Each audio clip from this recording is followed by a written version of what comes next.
اس سے پہلے سورہ بقرہ کی مختلف آیات کا خلاصہ پیش کیا گیا۔ ابھی اپنے سامنے جو آیت کریمہ ہے، اللہ تبارک و تعالیٰ ارشاد فرماتا ہے الذین آتیناہم الکتاب یعرفونہ کما یعرفون ابناءہم وَإِنَّ فَرِيقًا مِّنْهُمْ لَيَكْتُمُونَ الْحَقَّ وَهُمْ يَعْلَمُونَ۔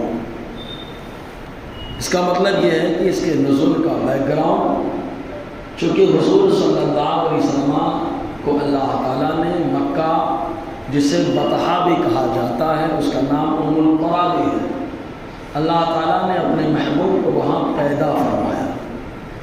اس کے بعد حضور صلی اللہ علیہ وسلم نے 40 سال ان کے درمیان زندگی گزاری اور اپنے کردار و گفتار کو منوا لیا، مکمل منوا لیا۔ پھر رب کا حکم آیا اب نبوت کا اعلان کرو۔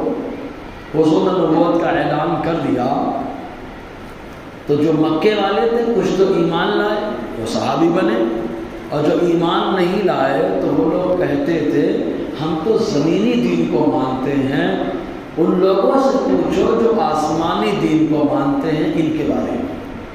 تو یہ لوگ یہودیوں کے پاس جاتے، نصرانیوں کے پاس جاتے اور جا کر کے حضور صلی اللہ علیہ وسلم کے بارے میں پوچھتے کہ یہ نبی یہ نبوت کا اعلان کیے، ان کا کیا معاملہ ہے؟ تو یہودی اور نصرانی کہتے اوصاف بتاؤ، تو ساری صفتیں بتاتے، تو وہی یہود و نصارہ کہتے ٹھیک ہے وہ آدمی سچ ہیں، حق ہیں، اور اللہ تعالیٰ نے ان کو نبی آخر الزمان بنایا ہے، سب بتاتے رہتے۔ اس کے بعد اللہ تعالیٰ نے چند سالوں کے بعد جب ہجرت کرنے کا حکم دیا، حضور مدینے آئے، تو ابھی تک یہود و نصارہ نے حضور کے بارے میں خالی سنا تھا، آسمانی کتاب تورات و انجیل میں پڑھا تھا۔ ایک ہوتا ہے پڑھنا، ایک ہوتا ہے سننا۔ پڑھنا بھی آدمی خیالی خاکہ بنا لیتا ہے، اور سننے میں بھی آدمی خیالی خاکہ بنا لیتا ہے۔ خیالی خاکہ میچ ہو رہا ہے کہ نہیں ہو رہا ہے؟ تو آقا علیہ السلام جب مدینہ آئے تو یہود و نصارہ کے لوگ جوق در جوق، جماعت در جماعت حضور کی بارگاہ میں آنے لگے، آتے حضور سے کبھی سوال کرتے اور کبھی آقا علیہ السلام کو دیکھ کر کے چلے جاتے، اور کبھی کبھی سوال کرتے، وہی کلمہ پڑھ کر مشرف اسلام ہو جاتے۔ حضرت صفیہ رضی اللہ تعالیٰ عنہ جو آقا علیہ السلام کی زوجہ محترمہ مومنوں کی ماں ہیں، وہ ارشاد فرماتی ہے کہ میرے والد اور میرے چچا جب ان کو معلوم پڑا کہ نبی آخر الزمان مدینہ آ گئے تو خیبر میں ہمارا گھر تھا، تو خیبر سے ہمارے والد اور چچا خالص دیکھنے کے لیے گئے، اور وہاں جب دیکھ کر کے آئے تو بستر پہ لیٹ گئے، اور ایسی لمبی لمبی سانس لے رہے تھے کہ جیسے بہت زیادہ ان کو تکلیف ہو۔ تو ایک دوسرے سے کہتے ہیں بتاؤ یہ نبی آخر الزمان ہے کہ نہیں؟ تو ایک دوسرے کو جواب بھی دیتے، کہتے ہاں جو اوصاف ہم نے کتابوں میں پڑھا تھا وہ ساری خوبیاں ان کے اندر موجود ہیں، ساری خوبیاں ان کے اندر موجود۔ تو کہا ہم تو سوچ رہے تھے کہ ہمارے گھرانے میں آئیں گے، بنی اسرائیل میں آئیں گے، یہ تو حضرت اسماعیل کی اولاد میں آ گئے، اب کیا کرنا؟ تو ایک دوسرے کو کہتے ہیں کہ جب تک نتنوں میں جان ہے تب تک ہم ان کی مخالفت کرتے رہے۔ تو یہودیوں نے مخالفت کرنا شروع کر دیا، اور کبھی کبھی ایسا بھی کوئی ہوتا کہ دیوانہ کہ جس انداز میں در در کی ٹھوکریں کھا کر کے مدینے پہنچا اور خالی حضور کے سامنے پیش کر دیا صدقہ ہے، حضور نے صحابہ کو دے دیا اور پیش کر دیا کہ ہدیہ ہے، مصطفیٰ نے خود کھایا، صحابہ کو کھلایا، کلمہ یہ دیکھ کر کے کلمہ پڑھ کے مشرف اسلام ہوئے، ان کو مصطفیٰ نے اپنی اہل بیت کو شامل فرمایا، دنیا نے انہیں سلمان فارسی کہا ہے نا۔ تو کچھ لوگوں کا ایسا بھی معاملہ ہوا، عبداللہ ابن سلام ہی مان لائے، سوال کیے کھٹاک سے، آقا علیہ السلام نے تینوں جواب دے دیے، تینوں جواب دے دیے۔ پہلا سوال پوچھا کیا خزاں جنت ہے، حضور نے جواب دیا۔ دوسرا سوال پوچھا، حضور نے جواب دیا، اور جب جواب دے دیا تو کلمہ پڑھ کے مشرف اسلام۔ جب کلمہ پڑھ لیے تو حضور کو کیسے جانتے ہیں؟ حضرت عمر نے ایک بات پوچھا، اے عبداللہ ابن سلام، قرآن کہتا ہے کہ یہ کتاب والے، تورات اور انجیل والے یعنی یہود و نصارہ حضور کو ایسے جانتے ہیں جیسے اپنے بیٹوں کو جانتے ہیں۔ آدمی اپنے بیٹے پہ شک نہیں کرتا اور اپنے بیٹے پہ آنکھ بند کر کے بھروسہ کرتا، تو یہ لوگ ایسے ہی حضور کو جانتے تو عبداللہ ابن سلام کہتے ہیں بلکہ اپنے بیٹوں سے بھی زیادہ جانتے ہیں. حضرت عمر نے کہا کیسے؟ کہا حضور کے بارے میں کتابیں کہہ رہی ہیں اور بزرگ عالموں نے کہا اللہ کا پیغام آیا تورات و انجیل کے اندر، تو یقین سے معلوم ہے. اور آدمی اپنے بیٹے کو خالی ایک کے کہنے کی وجہ سے مانتا ہے. بیوی نے کہا یہ تمہارا بیٹا ہے تو شوہر مان لیتا ہے کہ ہمارا بیٹا ہے. کہا بیٹے سے بھی زیادہ حضور کو یہ لوگ جانتے ہیں. آدمی بیٹے کے بارے میں شک کر سکتا ہے کہ ہمارے سے چہرہ میچ ہو رہا ہے کہ نہیں ہو رہا، ہم سے ہمارے جیسے اس کا بدن ہے کہ نہیں ہے، ہماری طرح اس کی چال ڈھال ہے کہ نہیں ہے، ہماری طرح بول چال ہے کہ نہیں ہے. تو اس طریقے سے آدمی اپنے بیٹے کے بارے میں شک کر سکتا ہے. لیکن مصطفیٰ کے بارے میں پڑھا وہ نبی آخر الزمان مکے میں پیدا ہوں گے، مدینہ ہجرت کر کے آئیں گے اور دو قبلے کی امامت کریں گے. یہ ساری خوبیاں مصطفیٰ کے اندر بدرجہ اوطم موجود ہیں. تو اللہ تبارک و تعالیٰ فرماتا ہے الذین آتیناہم الکتاب، وہ جن کو ہم نے کتاب سے نوازا. سب کو کتاب بھی نہیں دی جاتی. کسی کی حوصلہ افزائی ہوتی ہے تو لوگ اٹھا کے کتاب دیتے ہیں تو، اور آدمی کتاب اسی کو دیتا ہے جو کتاب کا اہل ہوتا ہے. اور اللہ تعالیٰ جب کتاب کو کسی کو دے، مطلب بات کہ یہود و نصارہ نااہل بن گئے. اور پہلے اگر دیکھو دو طریقے سے، شروع میں بھی انکار کیا، بعد میں بھی عمل نہیں کیا. پہلے ان لوگوں نے فرمائش کی، جیسے یہودیوں نے سب سے پہلے فرمائش کی کہ ہم کو کتاب چاہیے جس کے اندر زندگی گزارنے کا طریقہ ہوتا ہے. جیسے ہماری عوام کی طرف سے فرمائش ہوتی ہے اس کے مسئلے بتا دو، اور جیسے ہی مسئلہ بتا تو برا مان دو. تو ویسے ان لوگوں نے سوال کیا کہ کتاب چاہیے تاکہ ہم پڑھیں زندگی کیسے گزارنا ہم کو معلوم ہوگا. حضرت موسیٰ نے کہا ٹھیک ہے اللہ تعالیٰ سے مانتا ہوں. اللہ تعالیٰ کی بارگاہ میں سوال کیا، اللہ تعالیٰ نے فرمایا اور تو جیسے ہی تورات دے دیا لیکن پہنچ گئے کہاں نہیں مانتے. فرمائش بھی ان کی، سب کچھ ان کا معاملہ. حضرت موسیٰ لے کے پہنچے بولے نہیں مانتے. اللہ تعالیٰ نے جبریل کو بھیجا، جبریل جاؤ طور کے پہاڑ کو اٹھاؤ. اٹھایا طور کے پہاڑ کا سر کے اوپر رکھ دیا. مانتے ہو کہ نہیں مانتے ہو؟ ہمارے ڈر کے بولے ہاں مانتے ہیں، مضبوطی سے پکڑتے ہیں.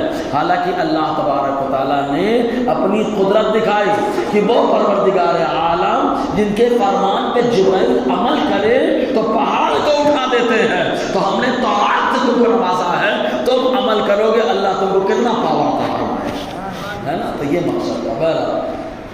کتاب تو شروع میں انکار کیا، پھر مل گئی، اس کے بعد عمل کیا، پھر بعد میں پھر انکار کرنا شروع کر دیا، تورات کو بدلنا شروع کر دیا، انکار کر. جبکہ اہل کو دیا جاتا ہے، اللہ تعالیٰ نے اہل کو دیا تو عمل کرے. بعد میں نااہلی ان کے اندر آ گئی کہ تبدیل کر ڈالا. اور سب سے بڑا تماشا یہی ہے کہ آدمی اپنے دین کو بدلتا ہے، اپنی طبیعت کے حساب سے اپنے دین کو بنا لے. جب آدمی طبیعت کے حساب سے دین کو بنا لیتا ہے تو سمجھ لیجیے کہ تباہی آنا لازمی ہے. اللہ تعالیٰ فرماتا اور انجیل کا بھی یہی معاملہ تھا. ان لوگوں کی فرمائش پر اللہ تعالیٰ نے حضرت عیسیٰ علیہ السلام کو عطا فرمایا. اور اچھا پہلے ہی بتا دیا تھا کہ انجیل ملے گی، کیونکہ حضرت مریم رضی اللہ تعالیٰ عنہ گود میں لے کر، چونکہ سویرے جب آپ نکلی مسجد اقصیٰ سے تو حضرت زکریا کی پرورش ہوئی، دھوپ کھانے کے لیے غسل کیا، غسل کر کے دھوپ کھانے کے لیے باہر نکلی. جب نکلی تو حضرت جبرائیل سامنے آ گئے. جب جبرائیل علیہ السلام سامنے آئے ایک مرد کے شکل و صورت میں موٹے تگڑے، تو حضرت مریم نے کہا اگر تو رحمان سے ڈرتا ہے تو میں تجھ سے رحمان کی پناہ مانگتی ہوں، رحمان کی حفاظت مانگتی ہوں. تو حضرت جبرائیل نے کہا ارے رحمان کی پناہ مانگ رہا، اور رحمان نے تو مجھے بھیجا لے آبا لکے غلاما زکیہ، اس لیے بھیجا کہ میں تم کو ایک لڑکا خوبصورت دے دوں. حضرت مریم نے کہا لڑکا کیسے ہوگا؟ لڑکے ہونے کے لیے دو طریقے ہوتے ہیں، یا تو کسی سے شادی ہو جائے اور یا بدکاری ہو جائے. تو آپ فرماتی بلن یمسسنی بشر، کسی انسان نے مجھے ہاتھ ہی نہیں لگایا، میرا نکاح ہوا ہی نہیں، ولم اکو بغیہ، اور نہ میں کوئی بری عورت ہو، کیسے اولاد؟ حضرت جبرائیل کہتے ہیں اللہ تعالیٰ کو ایسے ہی منظور ہے. آگے بڑھے، دم کر دیا، ان کے دم میں اتنا دم کہ اللہ تعالیٰ نے ان کو امید سے کر دیا.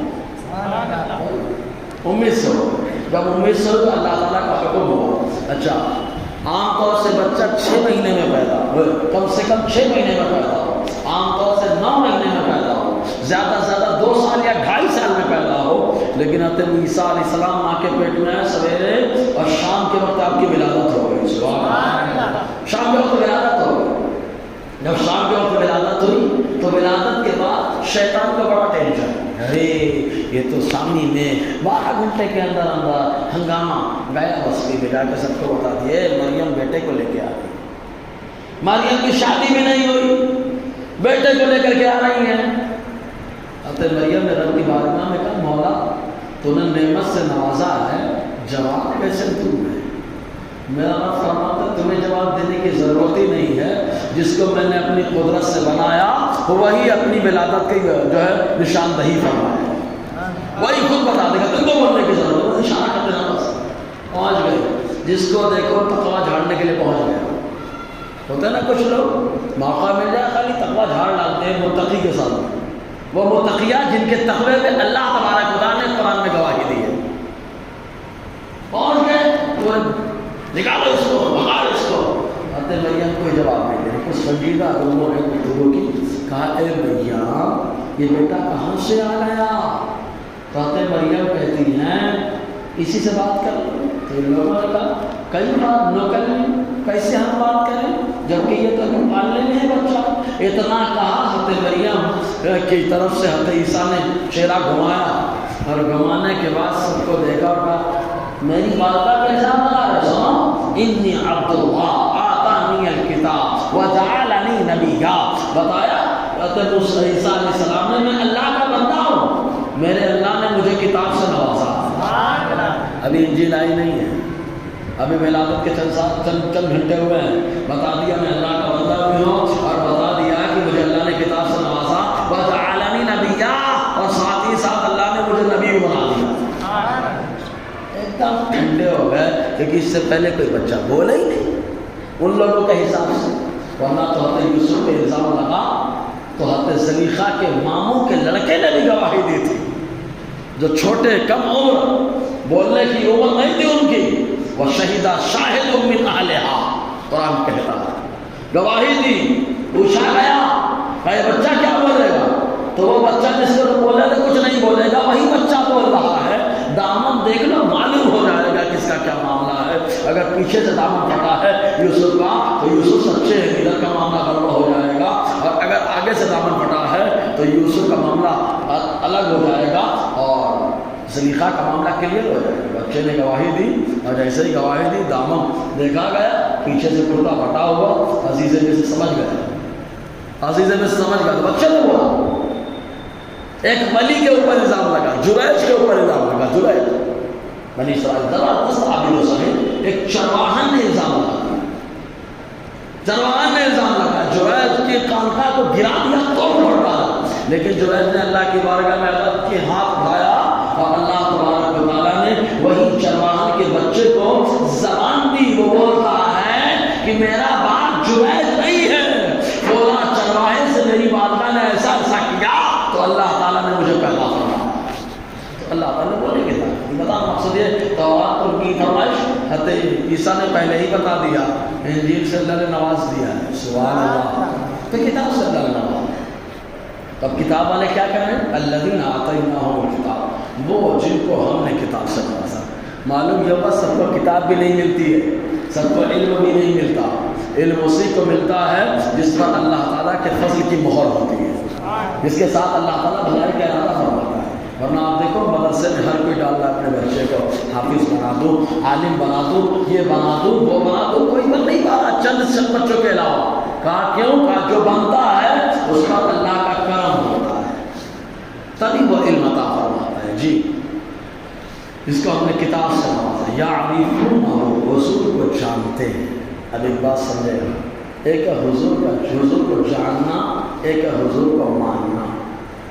یہودی سب جانتے ہیں حضور کو، نصرانی سب جانتے ہیں حضور کو، اب مکے کے باشندے سب جانتے ہیں حضور کو، لیکن جاننے کی وجہ سے کامیاب نہیں ہوئے. نصرانی یہودی سب جانتے رہے، مکے کے باشندے بھی جانتے رہے، لیکن جس نے مانا اسے اللہ نے صدیق اکبر بنا دیا، جس نے مانا اسے اللہ نے فاروق اعظم بنا دیا. جس نے مانا اللہ نے اسے سخاوت کا پیکر بنا دیا ہے، اور جس کا مانا اللہ تعالیٰ نے رہتی دنیا تک مصطفیٰ جان رحمت کا ایسا داماد بنا دیا کہ محبت کی نشانی بنا دی ہے نا۔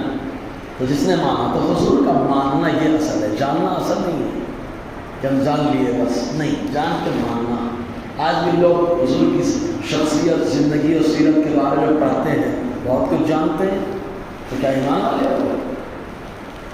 جاننے کے ساتھ ساتھ ماننا اصل ہے۔ ہماری قوم میں بہت سارے لوگ حضور کے بارے میں بہت ساری چیزیں نہیں جانتے۔ حضور کیا کھاتے تھے، حضور کیسے سوتے تھے، آقا علیہ السلام کیسے چلتے تھے، حضور صلی اللہ علیہ وسلم کا گھر میں کیا انداز ہوتا تھا، حضور کا باہر کیا انداز ہوتا تھا، ہماری قوم نہیں جانتی ہے۔ لیکن قوم کھڑی ہو جائے گی، بولے گی حضرات جاننا ایمان نہیں ہے، مصطفیٰ کا ماننا ایمان ہے۔ ہم جانے نہ جانے لیکن مانتے برابر ہے نا، تو مانتے برابر جی۔ تو اللہ تعالیٰ فرماتا ہے جانتے ہیں کما یعرفون ابناءہم، جیسے کہ وہ اپنے بیٹوں کو جانتے ہیں۔ اچھا، بیٹوں کو خالی بیوی کے کہنے سے جانتے ہیں نا، بیوی یہ جانتی ہے اور خلوت کی بات ہوتی ہے۔ لیکن ایک صحابی کھڑے ہوئے تھا جن کا نام عبداللہ ہے، کھڑے ہوئے اور کہتے ہیں کہ میرے والد کا نام کیا ہے؟ آقا علیہ السلام نے فرمایا عبداللہ میرے والد کا نام حذافہ صحابی ہے۔ تو مصطفیٰ جان رحمت نے بتایا تو صحابہ نے نہیں کہا آپ موجود تھے وہاں پہ، آپ نے دیکھا وہاں پر۔ لیکن مصطفیٰ جانتے ہیں، کیوں جانتے ہیں؟ کیونکہ ماں کے پیٹ میں جب بچے کو چہرہ بنایا جاتا ہے تو مصطفیٰ کا نور دکھایا جاتا ہے، نور مصطفیٰ کی برکت سے اللہ تعالیٰ بچے کو چہرہ عطا فرماتا ہے۔ تو مصطفیٰ جانتے ہیں پیٹ میں چہرہ بنے تو مصطفیٰ کا نور بنے، نور دیکھے تو چہرہ بنے۔ یہ آقا علیہ السلام کی شان جی، اپنے بچوں کو جانتے ہیں، جیسے بچوں کو جانتے ہیں ویسے جانتے ہیں، لیکن اس کے باوجود حق چھپاتے ہیں۔ اسی لیے کہتے ہیں حق چھپانا یہ یہودیوں کا طریقہ ہے، حق چھپانا یہ نصرانیوں کا طریقہ ہے۔ حق چھپایا نہیں جاتا، حق بتایا جاتا ہے۔ کال حق بتا تو لوگ مخالف ہو جائیں گے، کال لوگ مخالف ہو جائیں۔ مصطفیٰ نے حق بتایا، کہاں صفا کی پہاڑی پہ چڑھ گئے، اپنے سارے رشتے داروں کو بلا لیا، اے قریش کے لوگوں سنو، اللہ نے مجھے اپنا پیغمبر بنا دیا۔ وہ لوگ جو سب مانتے تھے، جانتے تھے، خالی ایک حق بولنے کی وجہ سے سب مخالف ہو گئے، لیکن جو کھڑا ہوا اسے اللہ تعالیٰ نے علی مرتضیٰ بنا دیا۔ سمجھ رہے نا؟ تو حق بولنے سے مخالف ہوتے ہوئے، حق بولنا سرکار کی سنت ہے۔ تو لیکن یہود و نصارہ حق نہیں بول رہے، کیوں نہیں بول رہے؟ دو وجہ سے۔ پہلی وجہ کیا تھی معلوم؟ جو بڑے بڑے سردار تھے وہ دباؤ رکھے تھے، بتانا مت ورنہ سب ادھر چلے جائیں گے، ہماری پیروی کریں گے۔ تو جب ان لوگوں نے دباؤ ڈالا تو یہ ہم جیسے جبہ قبہ والے کھڑے ہوئے تو مورا فائدہ کا موقع کامل یہ ہے نا، ہر آدمی اپنے فائدے کی سوچتا ہے۔ موقع کامل یہ سردار نے کہا بولنا مت، بتانا مت، تو ان لوگوں نے کہا نہیں بتاؤں گا، لیکن موقع کہاں مل گئی؟ ٹینشن مت لو، جیسے نذرانہ مل رہا ہے ویسے نذرانہ ملیے، جیسے دعوت مل رہی ویسے ملیے۔ تو ان لوگوں نے اپنی سرداری بچانے کے لیے حضور کی مخالفت کی، ان لوگوں نے اپنے نذرانوں کو بچانے کے لیے مخالفت کی ہے، اور جس نے نذرانہ نہیں پورا مال لٹایا، اللہ تبارک و تعالیٰ نے اس کو ایمان کے ساتھ ساتھ مصطفیٰ کا جنت میں بھی ساتھی بنا دیا۔ اب یہ صحابہ نے موقع کام کے لیے، تو مصطفیٰ نے کہا تم کے خالی ایمان لاؤ، اللہ تبارک و تعالیٰ جنت عطا فرمائے، ہے نا، اللہ راضی ہو جائے گا۔ تو یہ حق چھپاتے رہے، الحق من ربک، محبوب بتا دو حق تمہارے رب کی طرف سے۔ کیا انسان کی طرف سے کوئی بات ہو تو دبائی جا سکتی ہے، اللہ کی طرف سے ہو تو کون دبائے گا؟ اسی لیے جتنی مخالفت حضور کی ہوئی ہے آج تک پوری دنیا میں کسی کی نہیں ہوئی۔ حضور نے خود فرمایا مجھے اللہ کی راہ میں اتنا ستایا گیا، اتنی تکلیف دی گئی کہ مجھ سے پہلے کسی نبی کو اتنی تکلیف نہیں دی۔ مخالفت ہو رہی ہے پھر بھی اللہ تبارک و تعالیٰ نے آپ دیکھو ایسا چرچا فرمایا ہے، دنیا میں بھی چرچا ہے، قبر میں بھی چرچا ہے، محشر میں بھی چرچا، ایسا چرچا اللہ نے فرمایا۔ کیوں؟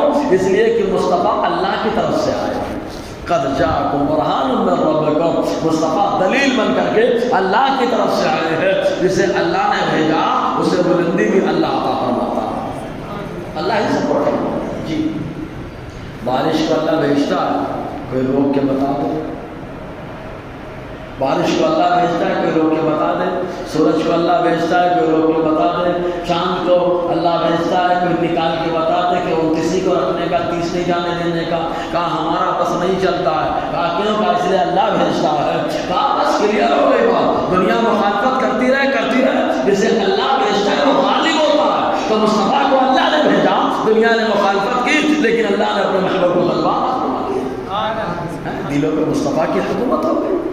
تو حق رب فرماتا ہے الحق من ربک، حق اے محبوب بتا دو تمہارے رب کی طرف سے۔ اچھا رب کہا ہے، یہ نہیں کہا کہ حق اللہ کی طرف سے، رب کہا۔ رب کے معنی کیا ہوتا ہے؟ پالنے والا، پرورش کرنے والا، کھلا کر۔ جب پرورش باپ بچے کی پرورش کرتا ہے تو کیا کیا دیتا ہے معلوم؟ کپڑا بھی دیتا ہے، کھانا بھی دیتا ہے، پینا بھی دیتا ہے، گھر بھی دیتا ہے، اور پڑھائی وغیرہ کا انتظام بھی کراتا ہے۔ مطلب اگر باپ جو مجازی طور پر پرورش کر رہا ہے، جب وہ پرورش کرتا ہے تو کھانا پینا، اڑنا بچھونا، سونا، کپڑا وپڑا سب دیتا ہے۔ اب اللہ کی پرورش ہے تو اللہ تبارک و تعالیٰ کپڑا بچھونا، کھانا پینا تو دیتا ہی ہے، لیکن زندگی کے لیے جو سانس ضروری ہے وہ خاص اللہ تبارک و تعالیٰ تو بتا ہے کہ رب کی طرف سے ہے، اس لیے نالاکی مت کرو، تمہارا رب تمہارا پرورش کرنے والا ہے۔ اگر سانس روک لے گا تو پھر کیا کام آئی یہ نظر آنا، یہ تو سب لٹک جائے گا، سمجھنا۔ تو اس لیے کہا گیا تمہارے رب کی طرف سے ہے نا، فَلَا تَكُونَنَّ مِنَ الْمُمْتَرِينَ، تو ہرگز شک کرنے والوں میں سے نہ بنو۔ حق اللہ کی طرف سے آ جائے تو اس میں شک نہیں کرنا چاہیے۔ بہت سارے مسئلے ہیں جب بتاؤ تو لوگ شک کرنے لگتے ہیں، شریعت کا مسئلہ ہے تو اس میں شک نہیں ہونا چاہیے، ایمان میں شک نہیں ہوتا ہے، ایمان میں یقین ہوتا ہے۔ جیسے جنت، ہر آدمی مانتا ہے کہ جنت ہے، جنت ہے، جنت ہے، لیکن دیکھا نہیں ہے، لیکن مانتا ہے، یہی ایمان ہے۔ دیکھو مت دیکھو، ہم کو ہمارے نبی نے جو بتایا ہم اس کو ایمان رکھتے ہیں۔ تو حق بھی ہمارے نبی نے بتایا کہ یہ حق ہے، یہ باطل ہے، ورنہ آپ صلاح صدی کو اس سے پہلے بھی سمجھا چکا میں۔ ایک پتھر ہے، سجدہ کر لو تو شرک ہو جائے، دوسرا پتھر ہے چھوڑ لو تو ایمان میں تازگی آ جائے، صحیح ہے کہ نہیں؟ 300 سال توڑے جائیں اور ایک کو مصطفیٰ خود اٹھا کے لگائے، سمجھے نا؟ تو مصطفیٰ نے ایمان بتایا۔ بہرحال انشاءاللہ اور آگے گفتگو رہے گی۔ اللہ تعالی ہم سب کو فیضان قرآن، برکات قرآن سے مالا مال فرمائے۔ اس سے پہلے